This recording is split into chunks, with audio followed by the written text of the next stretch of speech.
Well, hello, good morning, everyone. Hopefully you can hear me. Let me know if you can in the chat. See if I can get this music off, and we'll get the Wealth Coffee Chat going this morning.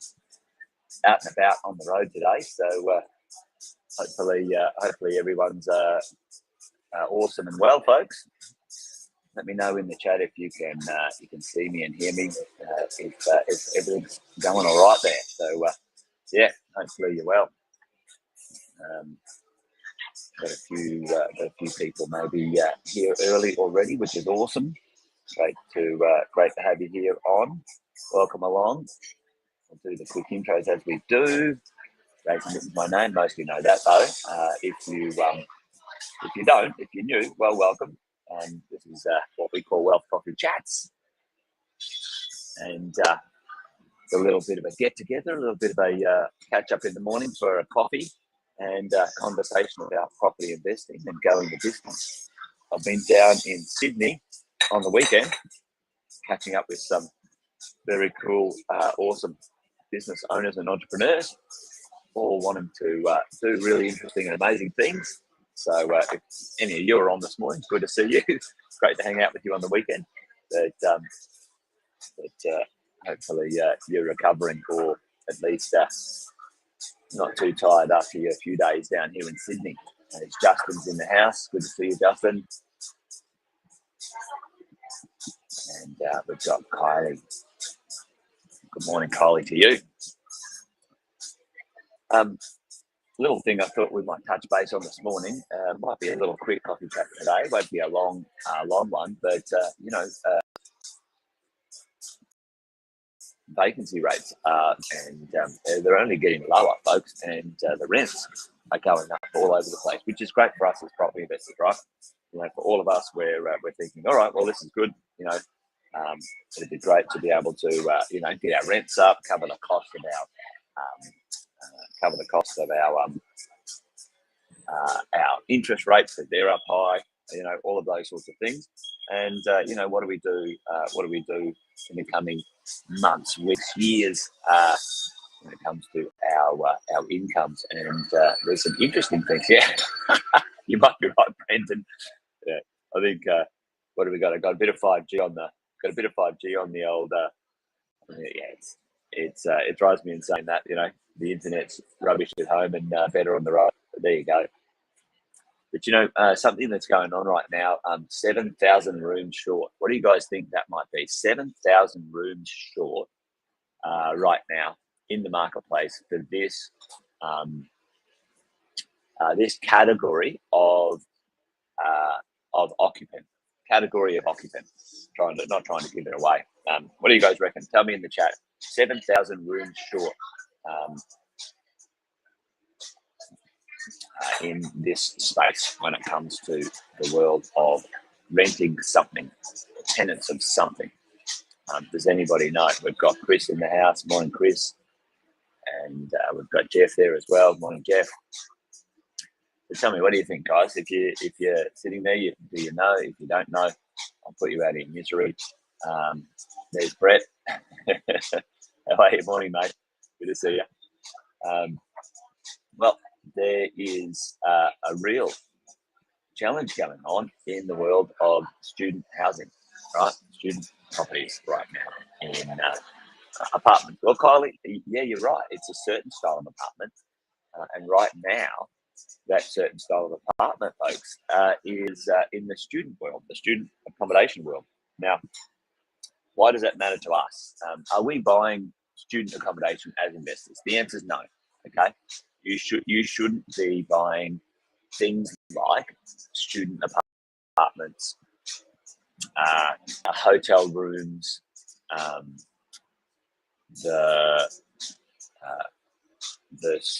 service department, which is part of a hotel pool. There's a bunch of styles of properties that you shouldn't be buying, and the reasons why are the lenders dislike them, they lend less money, etc., etc., etc. However, and then so student accommodation then is provided often, mostly by big providers, and they build big buildings, and there's a whole lot of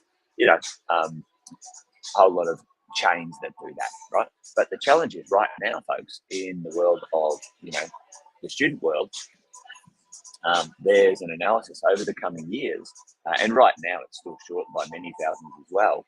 Over the coming years, the student accommodation world, is going 7,000 beds short. 7,000 beds short. 7,000 beds. What would that mean? Maybe that would translate to, most of their students would prefer to have their own room. So let's call it 7,000, students short. Now tell me in the chat, why does this matter to us? We're not buying student accommodation. So Jason, what does this matter? Where's the opportunity and where's the challenge in this, severe undersupply? There's a severe undersupply everywhere, right? And we're having a look at how would this affect us as investors. So, normally the students would pile into, that's meant to be a high rise or something like that. This is sort of quite a lot of student accommodation, student accommodation. Now, if they can't go there, folks, where are they going to go? What's the next style? Where do they go if they're arriving in Australia? Student accommodation doesn't work. Where's the opportunity, folks? Where's the opportunity? And also, where's the challenge in the marketplace when it comes to this style of property? Whack that in the chat if you think you might know what that opportunity might be or where the challenge is going to be. So that's going to flow 7,000, let's say 7,000 people looking for 7,000 rooms have got to go somewhere, right? They've got to go somewhere. Now, they're going to come out into a regular marketplace, all right? They're going to come out into the rest of the marketplace. And, the opportunity is that bed sits, one beds, yeah, dead right. So that's so the one beds or the bed sits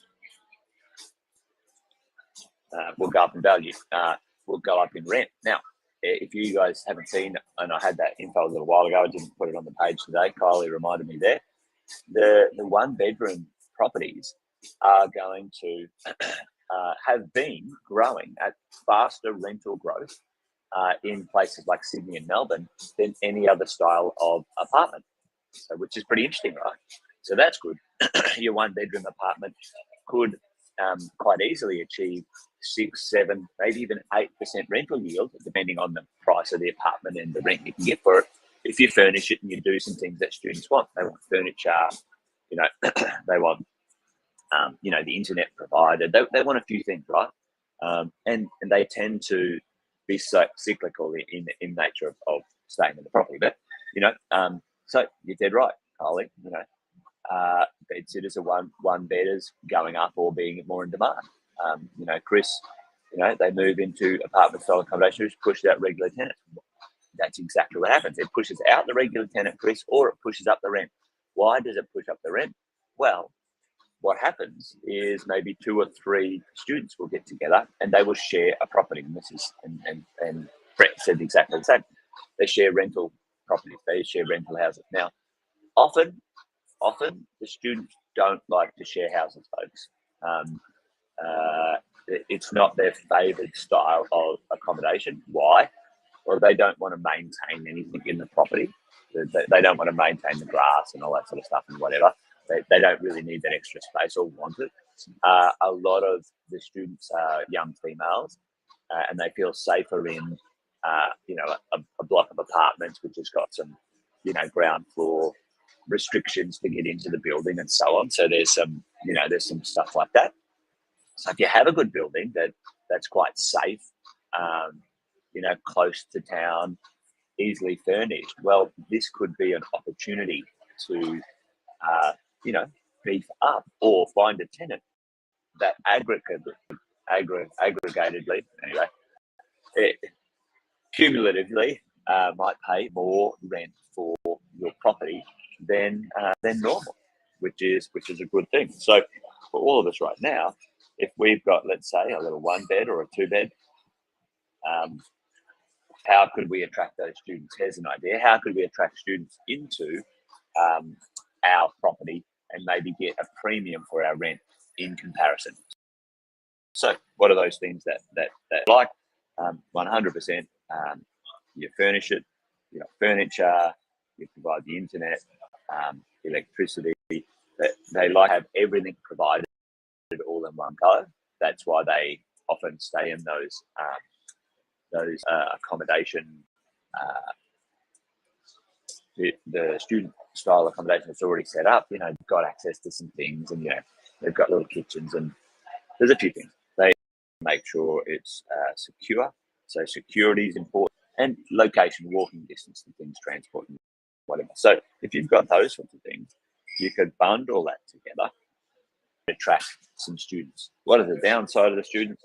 Usually they come for, I think there's 3 semesters or whatever you call it in the world of study, and there's some gaps in the property. Well, what would you do if you had gaps in the property? If you could in that property, well, there's a couple of things. If the students aren't there, well, you could maybe rent it out short-term Airbnb style.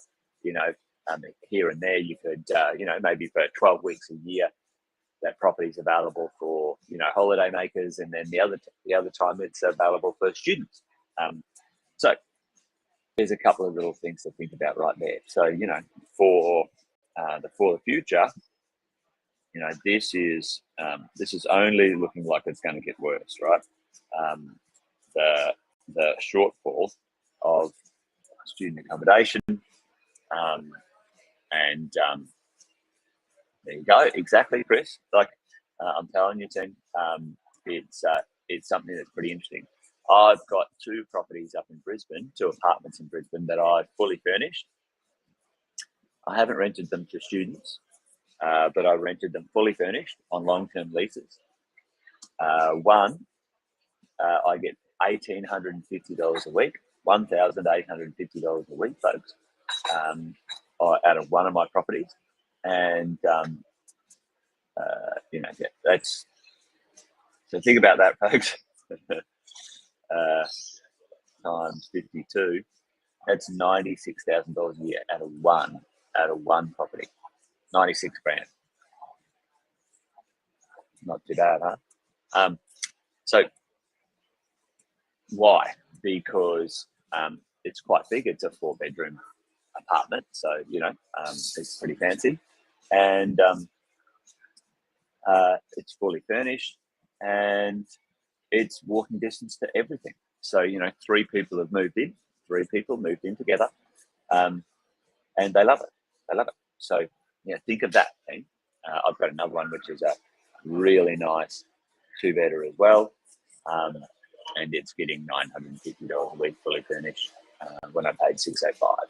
So not bad. So where's the opportunity here? Opportunity is if you've got some properties that might, look at that. Chris has seen it $400 over the regular market. So it's about convenience for the students. They don't want these weird kind of the weirdness. They want sort of an easy in and out. There might be an opportunity for you or maybe one of your properties to be recalibrated and take advantage of that market. There you go. Anyway, interesting times, hey? All right, well, that's it for me today, folks. I thought it was going to be a short one, but hey, we had a decent chat. Hope you're all awesome and well for a Monday. Join me again tomorrow. We'll do it again tomorrow. I'm back at back home. I might just cuts down on splitting the bills. You're dead right. It's just like 100%, mate. I might see if I can. I might just go out for coffee every morning because the internet's better on my 5G rather than at home. Bloody thing. Anyway, all right. Well, join me tomorrow, folks. We'll do it again 8:10. We'll hang out, have another coffee. Until then, you guys know the drill. Be good. Take care. Remember, this thing's a marathon, not a sprint. It takes time to build these property portfolio. Takes time. All right, folks. That's it from me. See you tomorrow. Take care. Bye-bye.